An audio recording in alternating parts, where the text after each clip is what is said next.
Secara bentuk persiapan kita menyambut bulan suci Ramadan, maka pada kesempatan pagi hari ini kita akan bahas tentang Madrasah Ramadan. Yaitu bulan Ramadan mengajarkan kepada kita banyak pelajaran. Dia madrasah yang singkat, ayyam ma'dudat, ya. Hanya sebulan. Tetapi bagi orang yang merenungkan tentang ya ajaran-ajarannya, ya, maka dia akan mendapatkan banyak ibrah, banyak pelajaran yang bisa dia terapkan dalam kehidupan dia selanjutnya. Maka pada kesempatan ini saya berusaha menyebutkan beberapa poin, yaitu pelajaran yang bisa kita ambil dari Ramadan. Yang pertama, Ramadan mengajarkan kepada kita ya, untuk ikhlas kepada Allah Subhanahu wa taala. Untuk ikhlas kepada Allah Subhanahu wa taala. Di mana seorang berpuasa ya, maka dia hanya meniatkan karena Allah Subhanahu wa taala ya. Maka seorang ketika berpuasa dia mencari keridhaan Allah, bukan untuk riya, bukan untuk pamer. Ya, karena semua orang juga puasa ya. Seandainya dia tidak puasa pun mungkin orang tidak tahu ya. Tetapi dia niatnya berpuasa karena Allah Subhanahu wa taala. Sehingga kalau dia lanjutkan sampai pada puasa-puasa sunnah, maka dia akan semakin belajar keikhlasan. Kalau Ramadan mungkin semua orang tahu kita puasa. Tapi kalau puasa sunnah, orang tidak tahu kalau kita puasa kecuali kita mengabarkan. Makanya sebagian ulama mengatakan, kenapa Allah mengkhususkan pahala puasa dibedakan dengan pahala amal-amal soleh yang lain. Kata Allah dalam hadis qudsi, kullu amal ibni Adam lahu illa siyam. Seluruh amal anak Adam adalah untuknya kecuali puasa. Fa innahu li. Sungguhnya puasa itu adalah untukku. Wa ana ajzi bihi, dan aku yang akan menyiapkan pahalanya. Dan ini metode Allah dalam menjelaskan bahwasanya pahalanya besar. Jadi Allah tidak sebutkan pahalanya apa, Allah mengatakan fa innahu li, puasa itu untukku, beda dengan amalan yang lain. Dan aku yang akan menyiapkan pahalanya. Yadha'u ta'amahu wa syarabahu wa syahwatahu min ajli. Dia meninggalkan makanan, meninggalkan minuman, meninggalkan syahwatnya karena aku. Ini menunjukkan keikhlasan. Orang kalau dalam rumah ingin makan, enggak ada yang tahu, tapi dia karena ikhlas, saya ini karena Allah. Sehingga dia tidak makan dan tidak minum karena Allah. Nah, ini kalau kita lanjutkan nanti dalam puasa sunnah pun demikian. Seorang ketika berpuasa, dia tidak mengabarkan kepada orang lain, maka dia dilatih untuk ikhlas. Sehingga sebenarnya mengatakan seperti Ibnu Hajar rahimahullah, di antara sebab kenapa pahala puasa besar, karena pahala puasa itu pahala yang tidak dimasuki oleh riya. Tidak dimasuki oleh riya. Karena seorang bisa melakukannya tanpa diketahui oleh orang lain. Lain dengan salat. Salat orang lihat, kita salat. Kemudian kita sedekah, orang mungkin bisa lihat kita sedekah. Kita berhaji, orang lihat, kita umrah, orang lihat. Kita puasa, orang enggak lihat. Kecuali kita ngomong, saya lagi puasa nih, nah itu baru. Tapi kalau kita enggak ngomong, enggak tahu. Ya. Kalau kita enggak ngomong, enggak tahu. Kecuali pas sahur kita bikin status, ya ketahuan. Tapi kalau kita enggak bikin status, ini ibadah yang sangat mulia, pahala yang sangat besar, diantaranya mengajarkan kepada keikhlasan. Kita melakukan ini semua karena Allah Subhanahu wa taala. Kalau saya berkehendak saya mau buka bisa, tapi saya melakukannya karena Allah. Karena Allah. Maka ini adalah madrasah pertama atau pelajaran pertama yang kita ambil dalam beribadah, hendaknya kita ikhlas karena Allah Subhanahu wa taala. Karena Allah mengatakan yadha'u ta'amahu wa syarabahu wa syahwatahu min ajli. Dia meninggalkan makan, minum dan syahwat karena aku. Nah, ini kita terapkan dalam kehidupan sehari-hari. Berusaha melakukan amal apapun karena Allah. Jangan kita misalnya puasa, niatnya saya puasa supaya sehat. Itu efek belakang. Tapi yang paling utama kau berpuasa karena Allah. Karena kalau kau berpuasa supaya sehat, tidak dapat pahala. Allah mengajarkan pada kita untuk meninggalkan sesuatu, mengorbankan sesuatu karena Allah. Sehingga jadilah mulia suatu amal ibadah. Makanya dalam hadis disebutkan, la ajra illa an hisbah. Tidak ada pahala kecuali dengan ihtisab. Siapa yang melakukan sesuatu karena Allah baru dapat pahala. Kalau bukan karena Allah enggak dapat pahala. Rasulullah juga bersabda, innamal a'malu niat. Amalan tergantung niatnya. Wa innamal likulli imri'in ma nawa. Masing-masing mendapatkan sesuai dengan niatnya, apa yang dia niatkan. Nah, ini kalau kita terapkan dalam kehidupan sehari-hari, kita akan merasa nyaman karena kita melakukan sesuatu karena Allah. Allah berfirman, "Qul inna sholati wa nusuki wa mahyaya wa mamati lillahi rabbil alamin." Katakanlah salatku, sembelihanku, hidupku dan matiku, yaitu kehidupanku seluruhnya harus karena Allah. Kemudian Allah berfirman, "Wa ma khalaqatul jinna wal insa illa liya'budun." Tidaklah kuciptakan jin dan manusia kecuali untuk beribadah. Maka selayaknya, sejogjanya seluruh kegiatan kita, aktivitas kita harusnya karena Allah. Jadi jangan dibatasi keikhlasan hanya pada ibadah mahdhah, tetapi kegiatan kita sehari-hari niatkan karena Allah. Saya pergi belajar karena Allah, saya mencari nafkah karena Allah, saya bercengkerama dengan istri karena Allah, saya ketawa ketiwi dengan anak-anak karena Allah, saya senyum sama tetangga karena Allah Subhanahu wa taala, saya olahraga karena Allah Subhanahu wa taala, ya. Saya pergi ke pasar ngantar istri karena Allah Subhanahu wa taala, saya keluar duit bayar listrik karena Allah Subhanahu wa taala, ATM saya dipegang istri juga karena Allah Subhanahu wa taala. Jadi dengan begitu kita dapat pahala selalu. Karena tadi Allah berkata dalam hadis qudsi, yadha'u ta'amahu wa syarabahu wa syahwatu min ajli. Dia meninggalkan makanannya, minumnya, syahwatnya karena aku. Maka segala aktivitas kita bisa bernilai pahala kalau karena Allah. Kalau enggak karena Allah, aktivitas duniawi biasa. Cuma ke pasar ya ke pasar cari makan, kalau enggak lapar gitu. Pergi antar istri ke mall, kenapa? Ya karena kalau enggak ngantar diomelin, mending ngantar, itu enggak dapat pahala. Tapi kalau saya karena Allah, menyenangkan istri, memberikan dia refreshing misalnya, karena Allah. Ini harus kita biasakan agar hidup kita berkah. Agar hidup kita berkah selalu karena Allah Subhanahu wa taala. Jadi latih diri kita untuk ikhlas. Ini pelajaran yang sangat penting. Kalau kita sering ikhlas, kita fokus hanya karena Allah. Semuanya karena benar enggak saya lakukan karena Allah. Kalau lakukan karena Allah, karena ikhlas, insya Allah berkah. Dan kita enggak terlalu banyak pusing. Orang bilang apa, bilang enggak urusan. Yang penting, kalau kita, Allah bilang apa. Bukan orang bilang apa, tapi Allah bilang apa. Bagaimana penilaian Allah. Saya meninggalkan ini karena Allah, karena apa? Tanya kepada diri. Kalau karena Allah lanjutin. Kalau bukan karena Allah berhenti dulu. Perbaiki dulu niat. Ya. Sehingga mengajarkan kita untuk ikhlas. Yang kedua, di antara pelajaran yang bisa kami dalam bulan Ramadan adalah muraqabah. Muraqabah itu selalu merasa diawasi oleh Allah Subhanahu wa taala. Innallaha kana 'alaikum raqiba. Sungguhnya Allah Subhanahu wa taala Maha mengawasi. Muraqabah itu dia lebih spesifik dari melihat. Kalau melihat ya melihat, muraqabah itu melihat dengan awas. Ibarat kalau orang di pinggiran pantai kemudian mengawasi ada gerakan di lautan namanya muraqabah. Ya, dia pasang radar kah, dia pasang apa? Dia melihat dengan mengawasi. Jadi Allah bukan sekedar melihat tapi melihat dengan pengawasan. Ya, karena di balik semua yang dilihat oleh Allah ada konsekuensinya, pahala atau dosa. Itu maknanya muraqabah. Muraqabatullah maknanya selalu merasa diawasi oleh Allah. Nah, kita kalau lagi bersendirian di bulan Ramadan ya, kemudian panas terik ya. Kalau kita mau buka enggak ada yang tahu. Tapi kita kenapa enggak berani buka? Karena kita tahu Allah sedang melihat. Ini sebenarnya muraqabah ini, muraqabah. Inilah ibadah yang hilang dari banyak kaum muslimin, banyak. Sehingga orang ketika bersendirian mereka bermaksiat. Ketika mereka merasa aman, tidak ada mata manusia yang melihat, maka mereka berani bermaksiat. Padahal Allah senantiasa melihat, Allah tidak tidur ya. Allah selalu mengawasi. Innallaha kana 'alaikum raqiba. Allah senantiasa mengawasi kalian.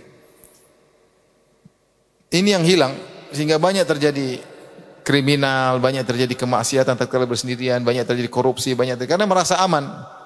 Merasa aman maka melakukan dosa. Banyak terjadi kerusakan di rumah tangga. Wanita diam-diam suaminya enggak ada, kemudian dia berselancar di dunia maya, ketemu sana, ketemu sini. Laki-laki pun demikian. Istrinya lagi enggak di rumah, dia nonton film Korea, waduh. Lihat cewek-cewek Korea, kayak boneka-boneka. Ya, akhirnya lihat istrinya sudah enggak semangat. Ternyata istrinya juga nonton film Korea sama, lihat suaminya juga enggak semangat. Sama-sama enggak semangat. Terus kenapa? Karena tidak merasa diawasi oleh Allah. Kalau masih diawasi, aduh ini haram enggak. Nah, puasa mengajari kita untuk senantiasa merasa diawasi oleh Allah. Kita tatkala lagi puasa, mau makan kita enggak berani, mau minum kita enggak berani. Kita cuma berdua dengan istri, syahwat muncul, kita ingin berhubungan, kita enggak berani. Takut batal karena Allah melihat. Ini jangan kita rasakan cuma di bulan Ramadan saja. Ini justru sangat penting pelajaran ini, merasa diawasi oleh Allah Subhanahu wa taala. Seorang di bulan Ramadan dia tidak boleh bermaksiat. Kalau dia bermaksiat maka pahalanya gugur. Ya. Pahalanya kena roaming ya. Tahu roaming enggak? Tahu kan roaming? Kalau kita punya pulsa kena roaming habis pulsanya. Apalagi roaming internasional ya. Kesedot ya. Kita kalau puasa terus kita bermaksiat, maka pahala puasa berkurang bahkan bisa habis. Makanya Rasulullah bersabda, "Man lam yada' qaula zur wal jahla wal amala bihi, falaysa lillahi hajatun fi ayyada at'ama wa syaraba." Siapa yang berpuasa namun tidak meninggalkan dusta, tidak meninggalkan praktek dusta, tidak meninggalkan maksiat, Allah tidak butuh dengan lapar dan dahaganya. Dia puasa tapi dia dusta, dia puasa tapi dia maksiat. Dia puasa tapi nonton film misalnya. Dia aurat wanita terbuka. Maka puasanya, pahala puasanya ada tapi kena roaming. Terkikis lama-lama habis. Kenapa? Dia bermaksiat dengan maksiat mata. Ya. Dia berpuasa tapi dia mendengar gibah namimah. Dia puasa dia berlezat-lezat dengar berita-berita tentang gibah dan namimah. Dia berpuasa tapi dia mendengar musik-musik. Maka pahalanya habis. Habis puasanya sah, tidak perlu diqadha tapi pahalanya habis. Maka saya sering sampaikan untuk bisa berpuasa dengan optimal, mau tidak mau harus mengurangi medsos, kalau perlu meninggalkan medsos. Karena kapan kita melihat aurat wanita terbuka, pastikanlah puasamu telah terkontaminasi, telah tercoreng, telah berkurang pahalanya.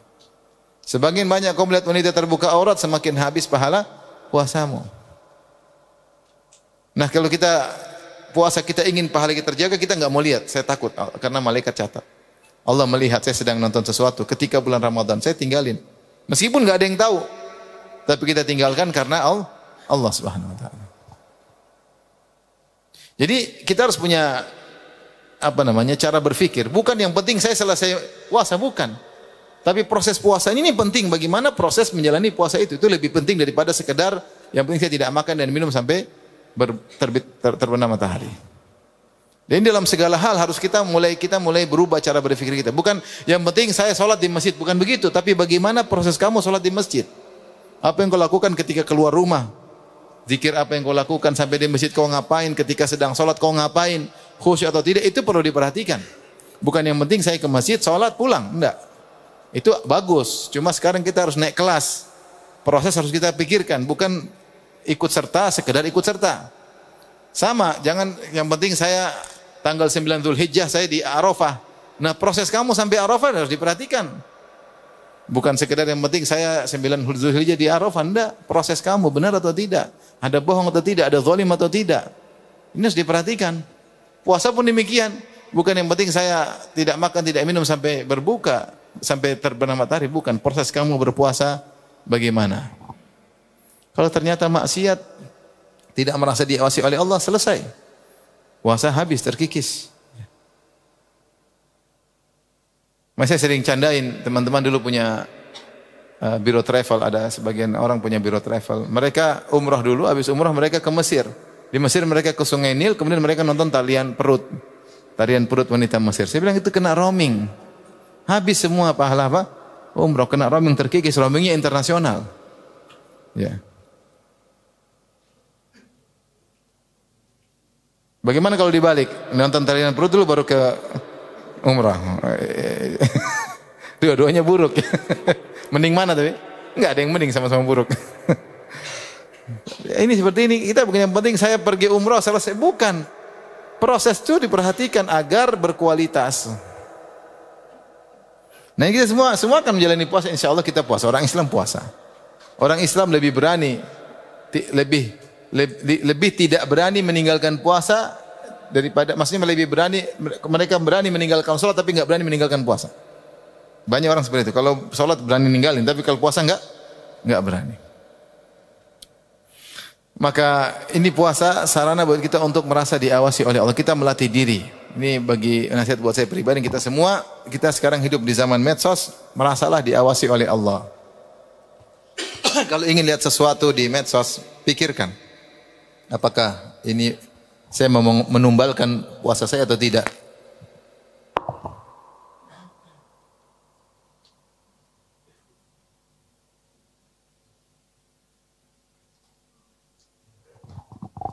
Sayang, saya sudah sahur tadi, nanti lapar, terus saya siangnya nonton film Korea, film India, film Hollywood, ya, film Los Angeles, film California. Ya. Sayang, saya puasa, kemudian saya dengar dangdutan, dengar lagu jazz, dengar lagu Welcome to the Hotel California. Sayang, pahala saya, sayang. Hadirkan dalam diri saya. Saya sedang diawasi oleh Allah meskipun enggak ada yang dengar. Meskipun enggak ada yang lihat, tapi Allah melihat saya.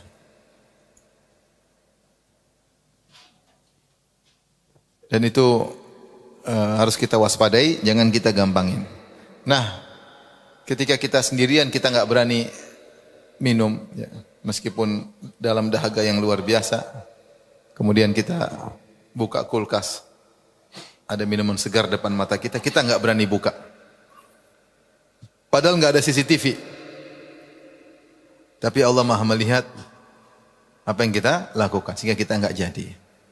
Takut kita berdosa, takut pahala kita berkurang, takut kita diadab oleh Allah Subhanahu wa taala. Ini namanya muraqabah dan ini sangat dibutuhkan sekarang dalam kehidupan ini. Dalam segala lini, yakin Allah sedang melihat. Yakin Allah sedang melihat. Jangan sampai satu pandangan haram yang kita lemparkan menyebabkan kita terjatuh dalam dosa dan akhirnya berlanjut pada dosa-dosa berikutnya. Betapa banyak orang menggampangkan pandangan haram, akhirnya kecanduan dan akhirnya menjadi pola hidup dia, style hidup. Tiap hari nonton, tiap hari nonton, tiap hari nonton. Tiap hari dia buang umur 1 jam, 2 jam. Kebiasaan dia. Dari tadinya dia merasa enggak enak, merasa gelisah, akhirnya kebiasaan, akhirnya kecanduan. Akhirnya tidak merasa dosa sama sekali. Maka hendaknya merasa diawasi oleh Allah Subhanahu wa taala. Jaga pandangan, ya. Jangan sampai ngelirik sana, ngelirik sini. Ya. Jangan sampai ngelirik istri orang. Istri sendiri aja lirik, nggak apa-apa. Dipelototin juga oke. Tapi jangan ngelirik istri orang. Kalau salah ngelirik, kita ngelirik, dia ngelirik, terjadilah namanya cinta lokasi. Sudah cinta lokasi jadinya apa? Bucin, apa? Budak cinta. Lama-lama budak cinta putus akhirnya bunuh diri. Oleh karenanya ini Ramadan kesempatan kita untuk merasa diawasi oleh Allah Subhanahu wa taala. Kita lagi sendiri baca Quran, enggak ada yang tahu. Enggak usah bikin status lagi baca Quran. Kita tahu Allah sedang melihat apa? Kita. Kenapa kau baca Quran? Takut ditanya sudah khatam berapa kali. Kalau orang tanya enggak usah jawab, latih diri kita enggak usah jawab. Kamu ngapain urusan saya khatam berapa kali? Enggak usah tahu. Dia bilang, alhamdulillah 15 kali, alhamdulillah. Taufik dari Allah Subhanahu wa taala. Enggak usah lah. Takut riya, ya. Kita baca Quran karena kita tahu Allah sedang melihat. Kita merasa diawasi oleh Allah. Nah kalau orang senantiasa merasa diawasi oleh Allah, dia ibadahnya khusyuk. Makanya orang kalau salat, dia merasa diawasi oleh Allah, dia khusyuk. Kata Allah Subhanahu wa taala, "Wa tawakkal 'alal hayyil ladzi la yamut, alladzi yaraka hina taqum. Wa taqallubaka fis sajidin. Innahu huwa samiul 'alim." Atau tawakkal 'alal azizir rahim alladzi yaraka hina taqum. Bertawakallah kepada Allah. Siapa Allah? Alladzi yaraka hina taqum, yang melihat engkau ketika sedang berdiri salat. Wa taqallubaka fis sajidin, yang melihat engkau sedang sujud bersama orang-orang yang sujud. Orang kalau dia sholat dia merasa orang Allah sedang melihat, kira-kira khusyuk enggak sholatnya? Khusyuk. Khusyuk. Orang kalau baca Quran dia merasa Allah sedang melihat dia baca, kira-kira baca Qurannya khusyuk enggak? Khusyuk. Dia berusaha baca Quran yang baik karena dia tahu Allah sedang melihat. Ini perlu kita latih di bulan Ramadan, merasa diawasi oleh Allah Subhanahu wa taala.